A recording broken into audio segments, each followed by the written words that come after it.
Good evening, good morning, everyone.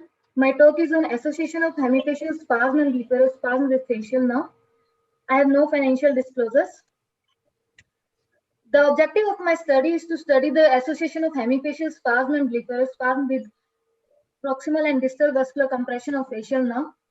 The data of patient presented with hemifacial spasm and blepharospasm from 2017 to 2019 was analyzed, and history of hypertension, stress, and relationship of preaching with anxiety, bright light was obtained. MRI brain findings were analyzed for neurovascular conflict, and based on MRI finding, patients were categorized into Chavda grading, and indentation of facial nerve was noted.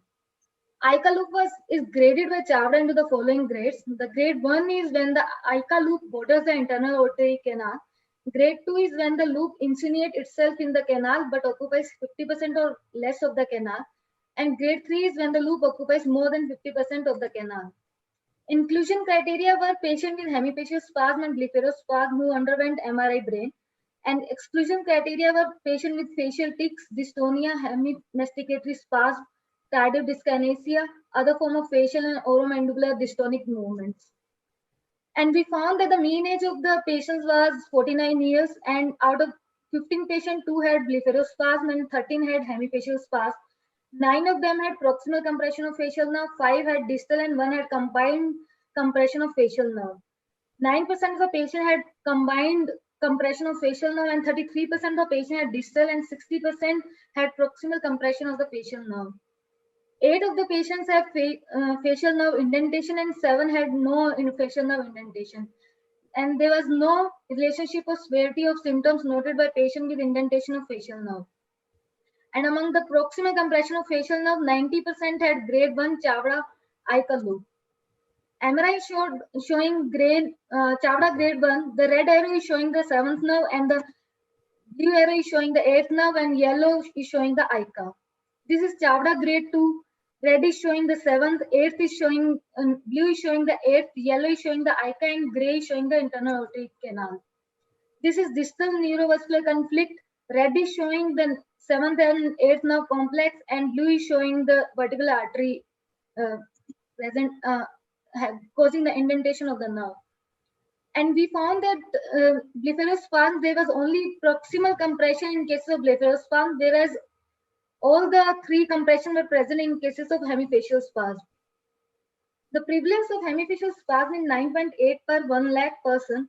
And in our study, the mean age of the patient was 49 years, which was comparable to other studies. And there was no relationship between hemifacial spasm and hypertension.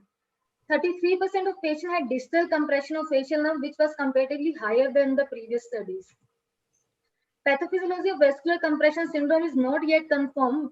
One of the hypotheses is of continuous and pulsatile compression. And in our study, ICA was the most offending vessel, which is 60% of cases, which was higher than as reported by Sami M et al., which was more than 50% in their study.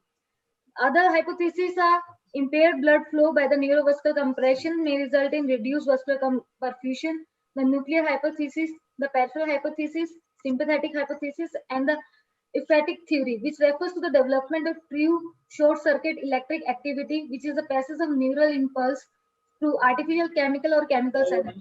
For blepharospasm, the structural lesions in basal ganglia and other risk factors have been described, and most cases are of unknown etiology. The treatment for spasma, botulinum neurotoxin, microvascular decompression, and orbital myectomy when the botulinum toxin is ineffective for blepharospasm.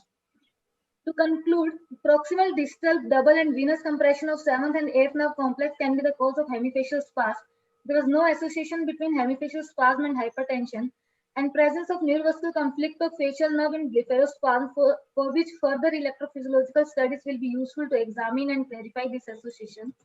And all patients presenting with hemifacial spasm or blepharospasm need to undergo imaging of facial nerve to understand the nature of neurovascular compression and the offending vessel. Thank you. Thanks, Dr. Neha. Nice presentation. I wanted to know what is the approximate cost of investigations patient has to undergo to diagnose all these things? Ma'am, MRI brain actually it do cost to the patient, but in any to rule out aneurysm also we should do a MRI brain, plus the neurovascular conflict, which is operable, the patient will be having permanent treatment to it. If a neurosurgeon gives a consent that he can go ahead with the surgery rather than taking the botulinum toxin on a 3 monthly or 6 monthly basis. If we check the cost of that plus this, compare it with the MRI, then I think there will be a fruitful treatment modality for the patient. Yeah. One question is, how did you differentiate your blepharospasm with hemifacial spasm patient? So first one was the by history wise the patient What is blepharospasm? What do you mean by blepharospasm patient? involuntary contraction of the orbicularis oculi present bilaterally, but yes, it can present unilateral and then it can go for bilateral. But you have taken bilateral cases as blepharospasm. Bilateral as blepharospasm. So how come then in bilateral case unilateral facial compression has resulted into this? That's why further studies need to be done, and we just found the relationship. So the standard teaching says if a patient is of essential blepharospasm, then you need not to go for MRI because the question of unilateral compression on facial nerve is gone. But in hemifacial spasm, one has to do MRI as a part of standard protocol. But here you are suggesting that in 2 of the patients of blepharospasm, you got unilateral compression, and this is the causative factor, which is beyond understanding actually. So it can be a coincidental or with no relationship also, but further studies and the more sample size is required to see whether any relationship is there.